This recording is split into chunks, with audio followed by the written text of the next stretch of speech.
aumente a nossa fé. Amém. Nós vamos ficar de pé.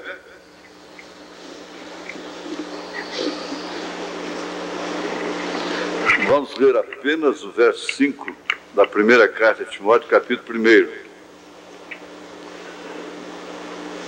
Ora, o fim do mandamento é a caridade, de um coração puro, de uma boa consciência, de uma fé não fingida.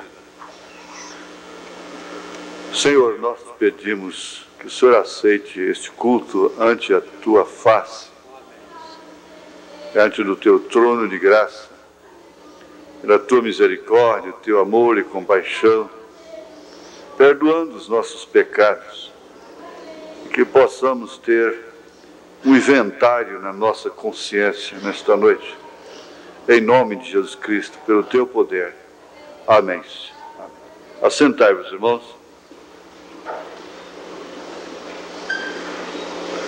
A consciência, na Bíblia você lê consciência e tem cons, o certo mesmo escrever é consciência, né? Consciência.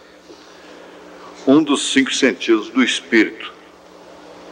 A consciência é um dos 5 sentidos do espírito. A consciência é faculdade de estabelecer julgamentos morais dos atos cometidos, realizados. Cumprimento do dever, senso de responsabilidade. Agora, nós vamos ocupar o tempo de uma maneira, assim, sucinta, não é? Sobre esse assunto. Lembrando lá de Gênesis, lá no princípio. Isso tem a ver com os selos.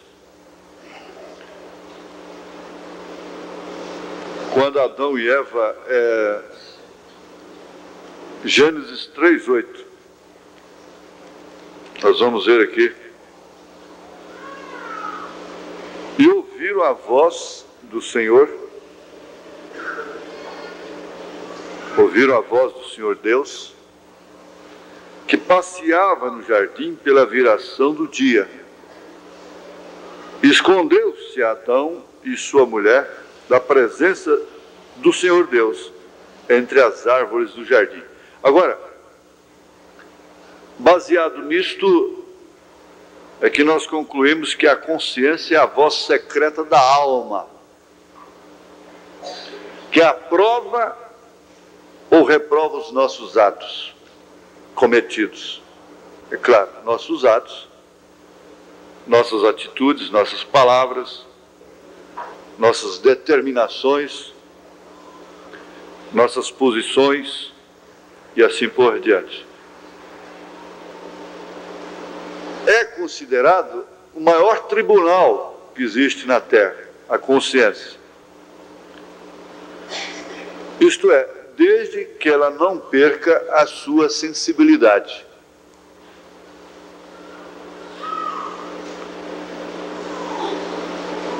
A traição, em todos os seus campos, aspectos, porque a traição não é somente no sentido moral, conjugal, ela opera em todos os campos da vida, como a fidelidade. A traição também opera em vários setores da vida, né? Quase todos. Ela não pode ser executada, operada, sem que antes a consciência seja cauterizada. A cauterização quer dizer justamente isso, a perca da sensibilidade. A consciência fica insensível e a pessoa fica fria.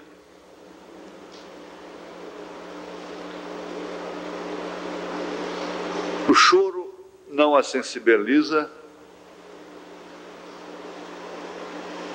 O clamor não lhe sensibiliza. O sofrimento de outrens não lhe sensibiliza.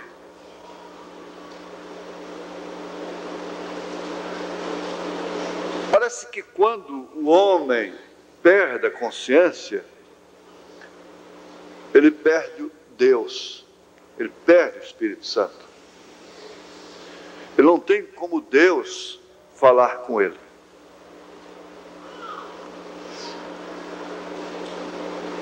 Agora, ela é a voz da alma, veja, a voz secreta da alma que aprova ou reprova os nossos atos.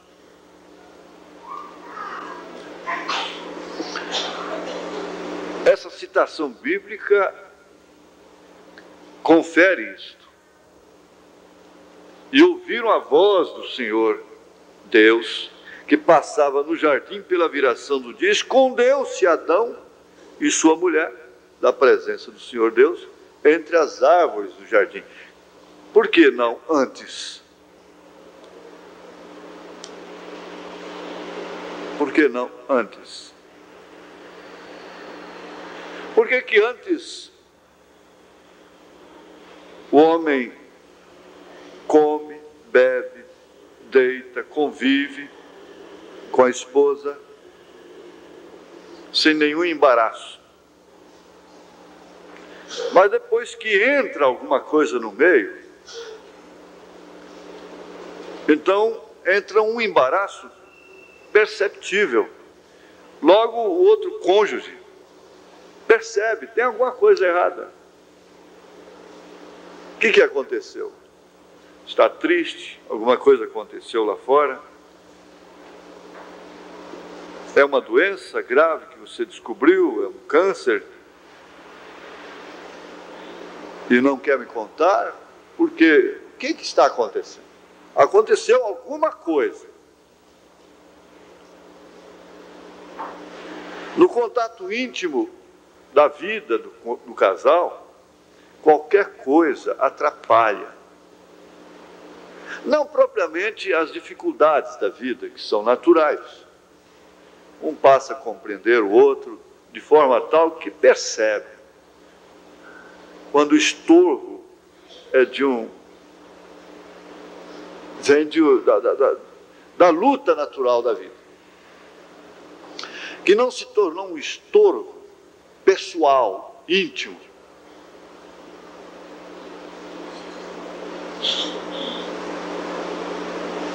Agora, vocês prestem atenção, porque isso, sem dúvida alguma, está relacionado com a voz da ressurreição, com a voz dos trovões. Porque quando o homem não está familiarizado intimamente com a voz de Deus, e a voz de Deus não soa bem para ele, isto quer dizer, por causa da sua posição indigna, condenável diante de Deus, ele não vai ouvir a voz da primeira ressurreição. Desencadeia, forma uma cadeia de consequências até a voz da ressurreição. Quer dizer, eu estou antecipando, indo até a voz da ressurreição. Porque se não ouve a voz hoje, se hoje ouvirdes a minha voz, ou a voz do Espírito Santo, não endureçais os vossos corações, como lá no dia da tentação do deserto.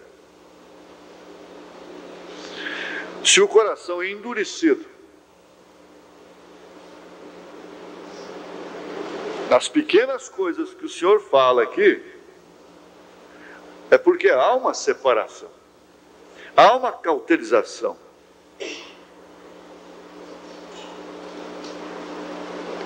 E sempre essas pessoas vão estabilizar-se em algum ponto de apoio. Elas vão ter motivos.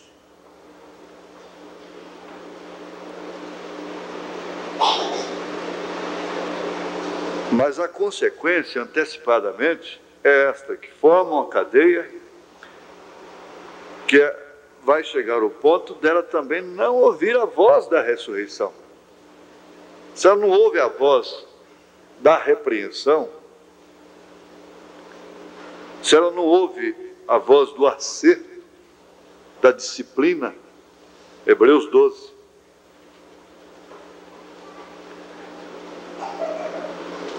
ela não vai ouvir a voz da ressurreição. Não ouvindo a voz da ressurreição, ela não ressuscitará, ou não será transformada no abrir e fechar de olhos, a voz de arcanjo, o alarido, voz de arcanjo, trombeta de Deus. Agora veja como ficou a consciência do casal, do primeiro casal. Eles começaram a camuflar a coisa. E quando Deus inquiriu deles, um começou a jogar por cima do outro. Tá certo? Adão disse: foi a mulher que tu me deste. E Paulo aqui em 1 Timóteo mesmo, 1 Timóteo capítulo 2, a partir do verso 9, você vê aí o verso 11, Paulo disse: a mulher aprenda em silêncio com toda a sujeição, não permite, porém, que a mulher ensine, nem use de autoridade sobre o marido, mas que esteja em silêncio, porque primeiro foi formado Adão, depois Eva. E Adão não foi enganado. Ele responsabiliza a mulher, como também o profeta em toda a Bíblia.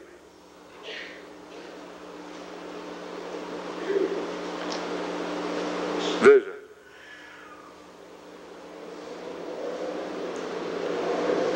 e Adão não foi enganado, mas a mulher, sendo enganada, caiu em transgressão.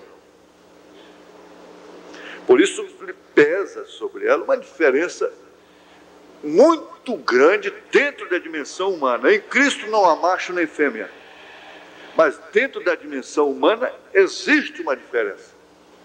E para sair dessa diferença, ela tem que cauterizar a sua consciência, ela tem que cair no engano que Eva caiu.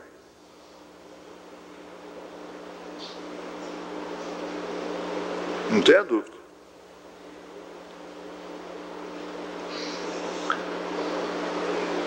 Agora veja como a voz do sangue de Abel, aqui em Gênesis capítulo 4, verso 10, e disse Deus: que fizeste, a voz do sangue do teu irmão clama a mim desde a terra.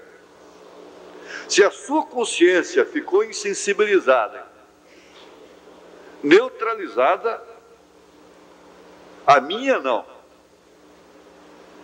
É o que Deus estava dizendo para ele.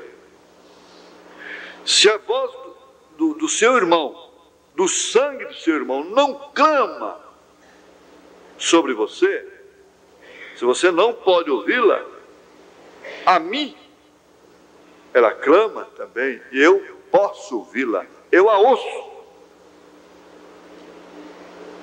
Lá no Novo Testamento, depois, está escrito que o sangue de Abel clama. Se clama, é uma voz.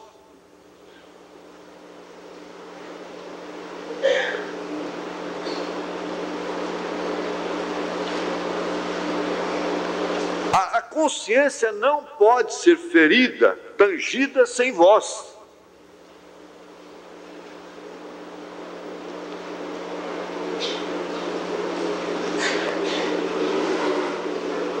Nós vemos aqui em João capítulo 8, verso 9. A palestra vai ser objetiva. Nós dedicamos um pouquinho ao cântico. Capítulo 8, verso 9. Vocês conhecem bem a história. É o julgamento de Maria Madalena. Ela foi levada a Jesus Cristo pelo aio da lei. E aqueles homens tinham a autoridade para fazê-lo de acordo com a lei de Moisés. Eles tinham a voz do Velho Testamento. Suas consciências eram sensíveis a ela.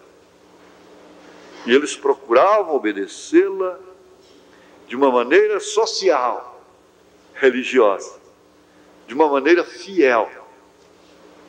Não é outra coisa que está acontecendo. Então, o que aconteceu? Eles levaram a Jesus Cristo, não com o intuito de salvá-la, mas de tentar a Jesus Cristo. Porque eles queriam tentá-lo de tal forma assim, que se Jesus dissesse apedreja, ele caiu em contradição, porque ele disse que não veio para juízo. Se ele disser para não apedrejar, então nós o apanhamos contra a lei. Veja qual foi a posição da consciência que eles tinham no exato momento a respeito do pecado de uma mulher e de quem era Jesus Cristo. É a consciência que eles tinham a respeito de Jesus Cristo. E a consciência que eles tinham a respeito do adultério, do pecado praticado, do corpo a corpo, era uma. Mas eles nunca tinham visto tal resposta. Eles nunca tinham encarado tão grande fato, tão grande realidade, como eles encararam naquela reunião, naquele culto de apedrejamento. Porque quando eles disseram, Moisés manda que ela seja apedrejada, e tu? Ele baixou ali, começou a riscar no chão ali, tornando inclinar-se, escrevia na terra, não é? Porque ele havia dito, aquele que dentre vós está sem pecado, seja o primeiro que atire pedra contra ela. E, tornando a inclinar-se, escrevia na terra. Mas aí então vem a coisa. Acusados pela consciência. Porque elas, a consciência deles não esperava tal intervenção, tal desafio.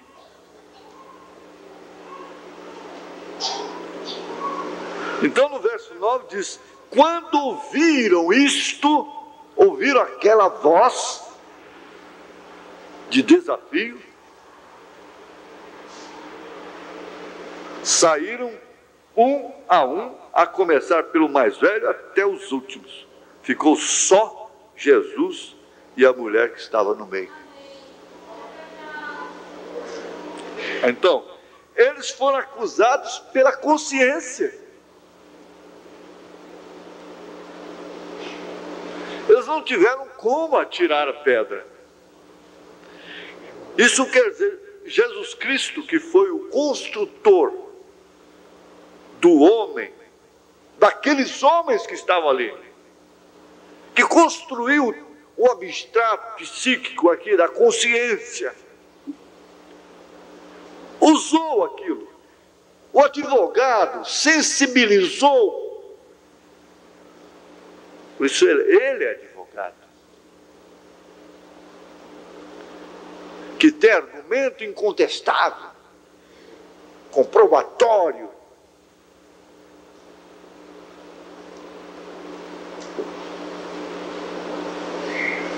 Então eles foram acusados. Os acusadores foram acusados por si próprios. E nenhum deles teve condição de atirar uma pedra sequer.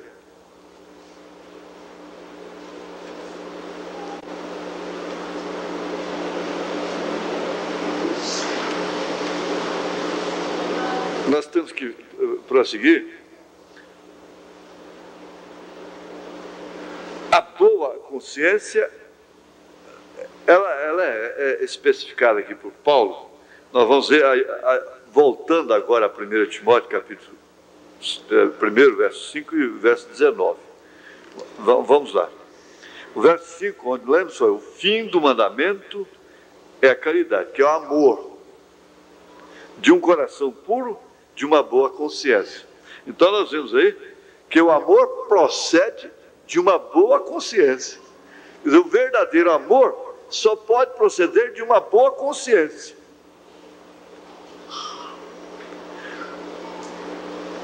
Você não pode ter um amor perfeito se você não tiver uma boa consciência.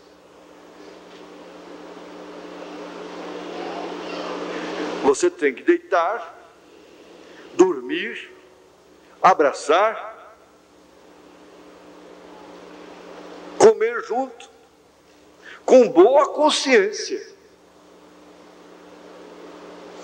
O irmão Branham diz assim: olha, se aquela mulher beijou outros lábios e se assenta no colo do seu marido e o beija, passa, ele usa até essa expressão, passa o braço no seu pescoço e lhe beija na boca.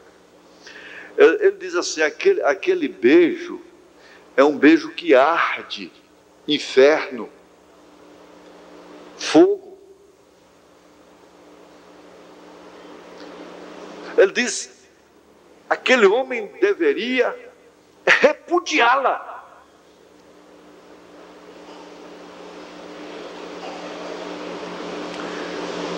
O que Jesus Cristo faz com a igreja, que quer se assentar no seu colo, que quer passar a mão nos seus ombros, que quer ter o seu braço protetor, o braço de varão. Mas a Bíblia diz que ele a repudiou. Ela não podia nunca fazer tal coisa com boa consciência. Portanto, o amor dela é falso, é fingido.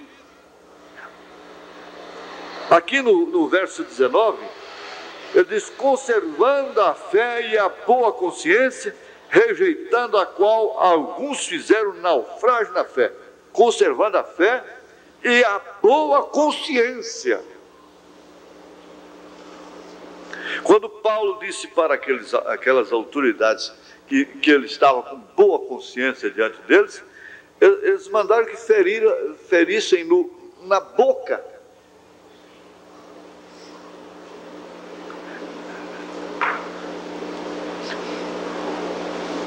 Aqui em Hebreus capítulo 9, verso 14, nós vamos ter o desfecho final. Paulo falando, você sabe que Hebreus é o livro da expiação, né? Quanto mais o sangue de Cristo, que pelo Espírito eterno se ofereceu a si mesmo imaculado a Deus, purificará as vossas consciências das obras mortas, para servirdes ao Deus vivo. Agora aí, se nós tivéssemos alguns visitantes que estivessem, porventura, alguma dúvidazinha ainda sobre o batismo em nome do Senhor Jesus Cristo. Ora, Pedro disse exatamente isso aí, que você deve ser batizado em nome do Senhor Jesus Cristo para ter uma boa consciência. O batismo não salva. Mergulhar ali na água, quando a água abre, é um símbolo de uma sepultura, de um sepultamento. Quando levanta, então, é uma nova criatura. Simbolicamente, não quer dizer que a água lavou a alma da pessoa. Mas ela sai dali com uma boa consciência de que o seu passado foi sepultado. Tudo que ela tinha para confessar foi confessado de uma maneira clara, limpa, cristalina, sem deixar nada para trás. Porque ela sabia perfeitamente que aquilo iria encontrá-la lá na frente. E todos os eleitos da noiva do Senhor Jesus Cristo vão encontrar os seus segredos aqui embaixo, não lá em cima. Não pode encontrá-los lá, não tem como, tem que encontrá-los aqui, tem que purgá-los aqui. Todos eles erram como os demais, só com uma diferença, que eles purgam aqui. É como Jacó, ele foi fazendo tudo aquilo até que ele teve que encarar a situação como ela era. E nós estamos caminhando exatamente daquela maneira. Nós vamos chegar lá, cada um vai chegar lá. Por isso que é um conselho de Deus através do profeta. Minha irmã, tranquilize, não alvoroce. Moça, não alvoroce. Meu irmão, ele disse, um cristão não faz alvoroço. Você não pode ver um cristão elegido desde antes da fundação do mundo, com o seu nome no livro da vida do Cordeiro, com a sua consciência certa disto. Mas eu estou certo de que Ele é poderoso para guardar o meu depósito até aquele dia. Você não pode ver esse cristão alvoroçado por motivo algum.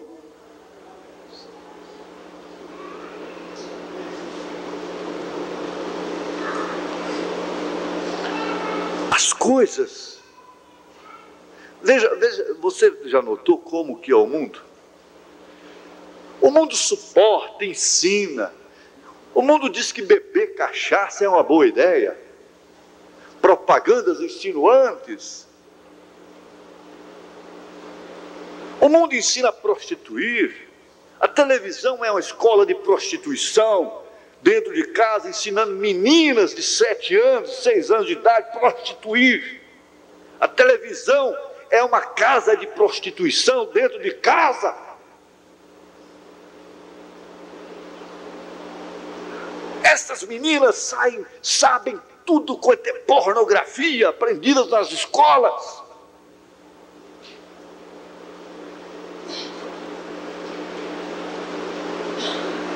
Todo mundo está cansado de saber, mas o mundo está tão hipócrita, que hoje ele tem um campeão de boxe, Mike Tyson, encerrado na prisão, porque uma mocinha foi 2 horas da madrugada no seu apartamento, foi violentada por ele. Às 2 horas da madrugada no seu apartamento. Veja que mundo hipócrita.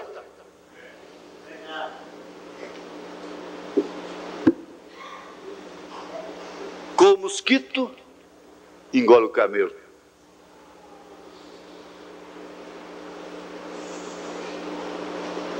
Essa é a condição do mundo. E fazem alarme, põe na televisão, imprensa. Quando eles próprios estão alimentando aquele tipo de crime, elas próprias estão alimentando aquilo.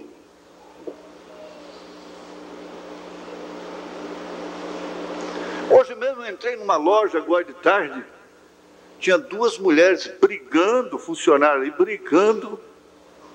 O rapaz falou, eu falei, mas por que isso aqui dentro da loja? Isso é porque é marido e mulher. Quer dizer, o mundo está... Agora depois, olha o que fez aquele outro, e faz aquele alvoroço, aquele espalhafate todo. E tira um presidente como corrupto. Agora ficou todo mundo santo lá.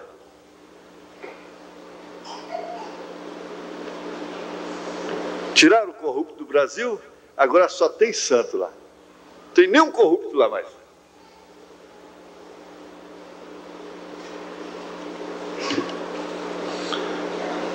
Por isso que o cristão não faz alvoroço. Porque a sua consciência é uma consciência, não é cauterizada, é ancorada. É uma consciência, ele é consciente de que o mundo jaz no maligno e que a hora que nós estamos vivendo é uma hora em que o próprio metabolismo do homem não lhe dá condição mesmo de sustentar certos princípios que ele próprio aprova luta por eles. Por isso, na mensagem lá dentro, o profeta diz claramente: se você está alvoroçando, olha, há certas horas que nós dizemos assim: olha, eu não creio em profeta. Nós, com nossas atitudes, nós estamos dizendo: eu não creio em profeta. Eu não creio no profeta. Porque o profeta disse: o cristão não alvoroça, ele está ancorado. Ele tem que estar ancorado. Agora, Paulo está dizendo aqui uma coisa que ancora. Ele está dizendo assim: olha, quanto mais o sangue de Cristo, que pelo Espírito eterno se ofereceu a si mesmo imaculado a Deus, purificará as vossas consciências.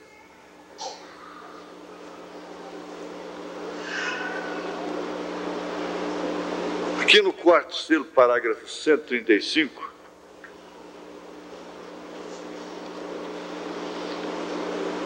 o profeta diz uma coisa tremenda.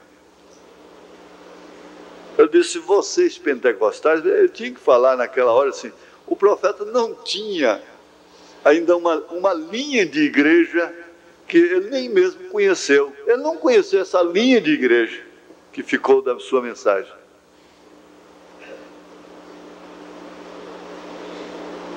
Que aqui no Brasil teria uma igreja, aqui em Goiânia e no Brasil todo, e todo nessa linha. Ele sabia que a fita iria por todas as partes do mundo.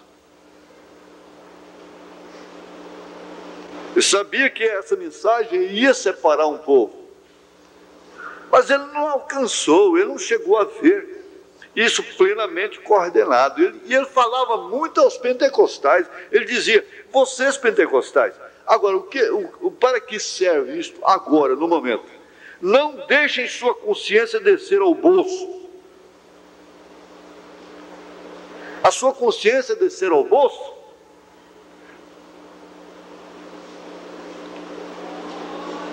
ela fica dominada pelo dinheiro.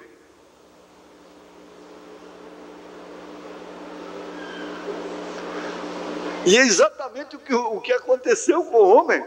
A consciência do homem desceu ao bolso. A consciência dos tribunais desceu ao bolso. Enquadrado perfeitamente com o que disse o profeta Ageu e outros tantos profetas, o que diz a Escritura, que disse Paulo nessa carta mesmo a Timóteo, a respeito dos últimos dias. Homens amantes de si mesmo,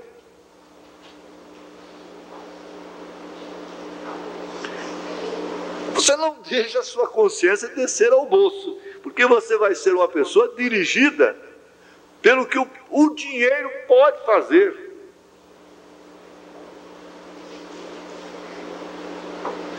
Deixa-me animar-lhes, para que olhem a situação frente a frente. Estamos já muito perto do fim para tratar de enganar-nos um ao outro. Estamos vivendo na era da igreja de Laodiceia, a era mais ridícula de todas, a era morna, é a era que é rica, é a era do dinheiro. Que o pobre vai para a cadeia e o rico fica passeando por aí por cima, sendo procurado e nunca encontrado.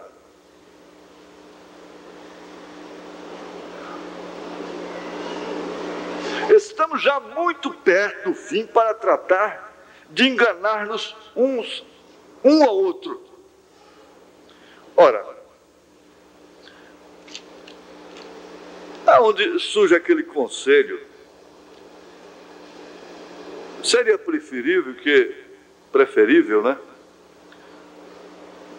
Que nós disséssemos: gente, eu não dou conta, a minha situação é essa.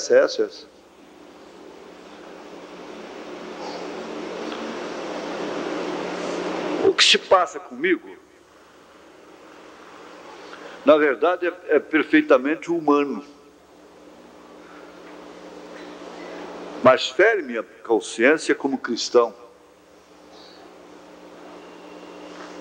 São muitas coisas que se passam conosco que é perfeitamente humano, mas fere o nosso tribunal, fere a nossa consciência.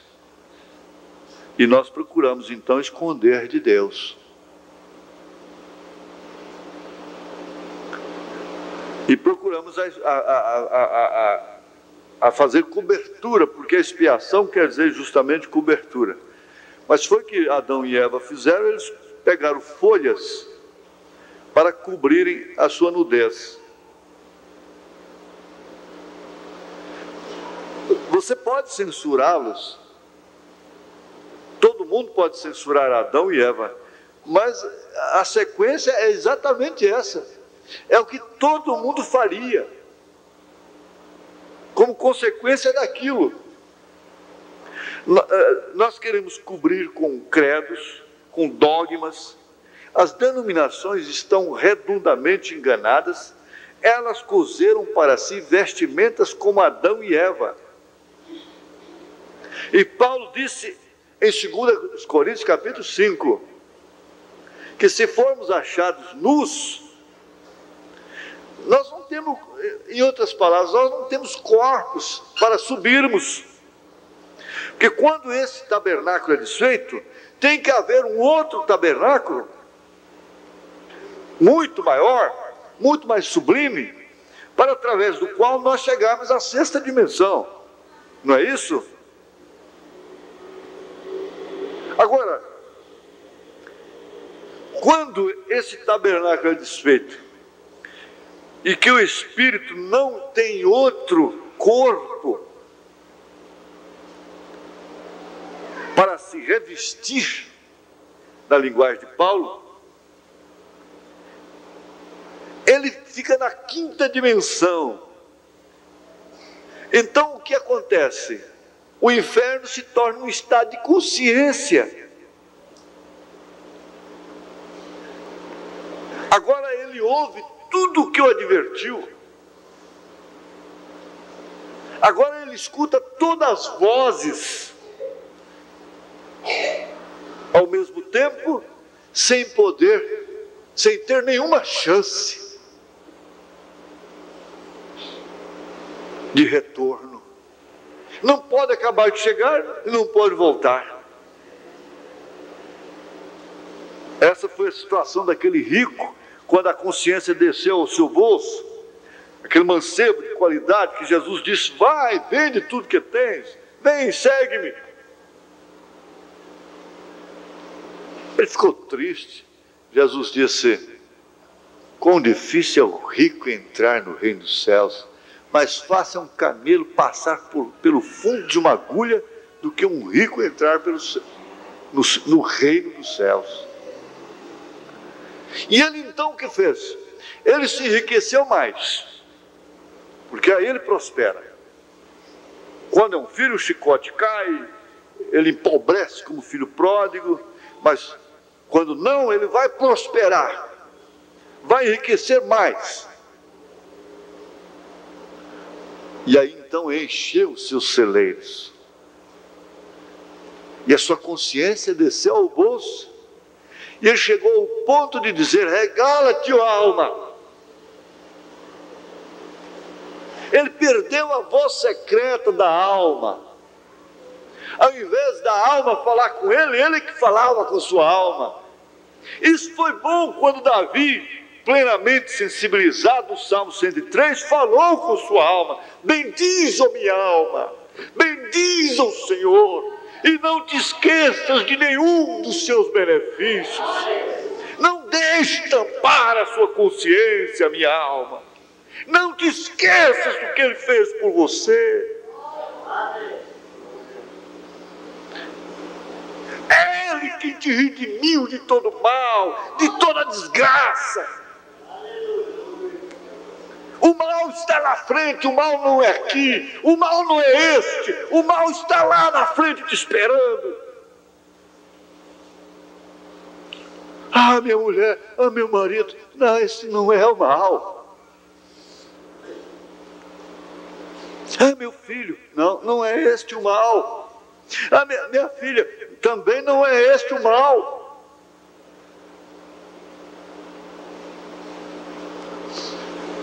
Agora ele disse, regala-te, ó alma. Ao invés de dizer, bendiz o Senhor, regala-te, ó alma. Ele perdeu a voz secreta da alma.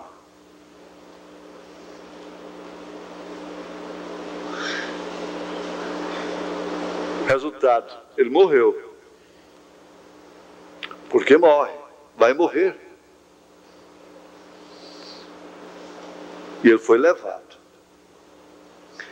Lázaro estava comendo das migalhas que caíam da sua mesa. Ele foi levado para o Hades, para o inferno. Para esse estado, é um estado de consciência em peso. Quinta dimensão.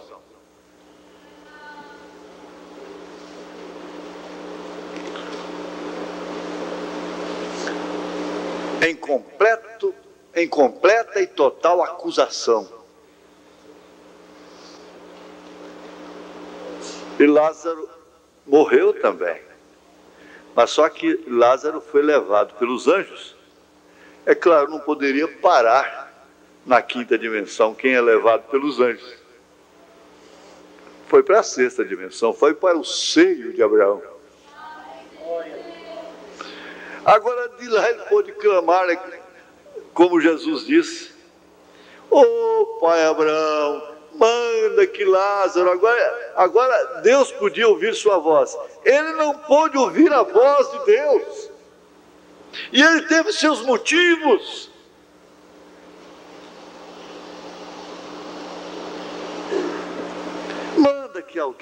Manda que Lázaro molhe o seu dedo na água e põe aqui na minha língua.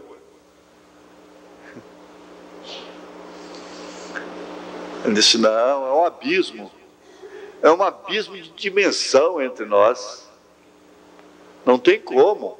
Ele teria que se perder para voltar lá onde você está.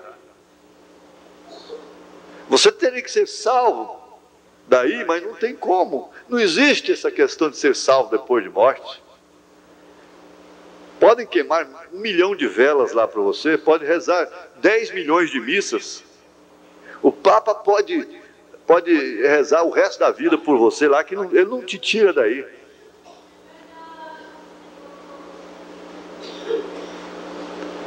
Ah, então manda que alguém fale lá com eles lá embaixo. Ora, quer dizer que a minha voz, a minha Bíblia, a minha mensagem lá não é voz para eles? Agora, isso é trovão. É isso que é trovão. É isso que é trovão. É por isso que você tem aquela voz secreta da alma. E quando você põe a cabeça no travesseiro de noite, você tem aquele pequeno exame introspectivo. E de repente você suspira profundo e diz, Senhor, eu te entrego a minha noite. Em nome de Jesus. Eu sei que eu devo.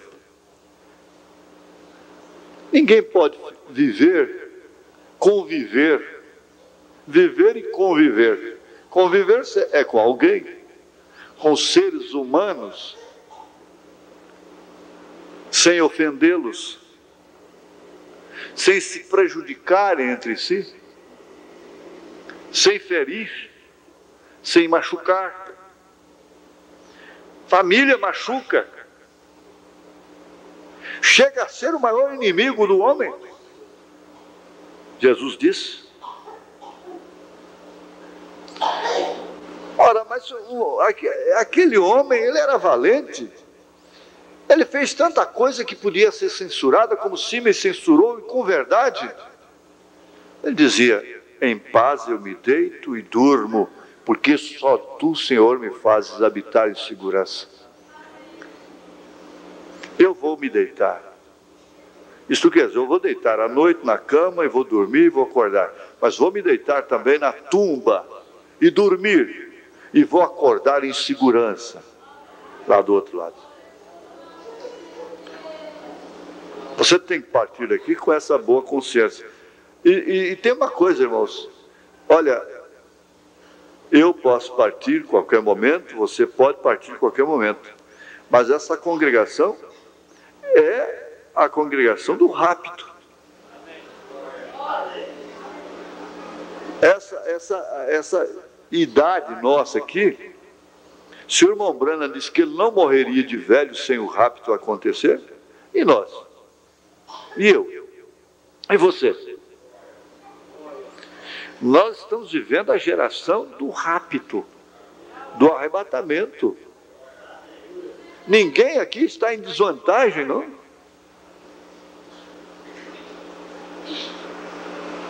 Todos estão na vantagem da hora, do momento em que estamos vivendo. E a nossa consciência está certa disso. Por isso, às vezes você tem que lembrar, pois bem, o mal que minha mãe faz hoje não é maior do que o bem que ela me fez. O mal que meu pai me faz hoje não é maior do que o bem que ele me fez. E assim você vai. O mal que esse marido está me fazendo hoje não é maior do que o bem que ele me fez. Ele me fez uma senhora. O mal que essa mulher está me fazendo hoje não é maior do que o bem que ela me fez. O mal que eu estou enfrentando hoje, veja só, eles morriam na arena queimados aos pouquinhos, passavam piche neles para iluminar o espetáculo, muitos deles sendo queimados aos pouquinhos. Aquele mal era Deus que estava fazendo, censurou aquele ateu alemão, censurou o irmão Branham. Como é que Deus, esse homem pode pregar um Deus que ficou de braços cruzados quando aqueles cristãos foram queimados vivos? Ora, esse mal foi Deus que permitiu? Foi. Ele não é maior do que o bem que ele fez. O mal que ele permitiu Jó sofrer não afetou a sua consciência em ponto algum. Sabe por quê? Porque o bem era muito maior. Agora, isso é uma questão de fé. E tem que ser fé não fingida. Deus nos abençoe, em nome de Jesus Cristo.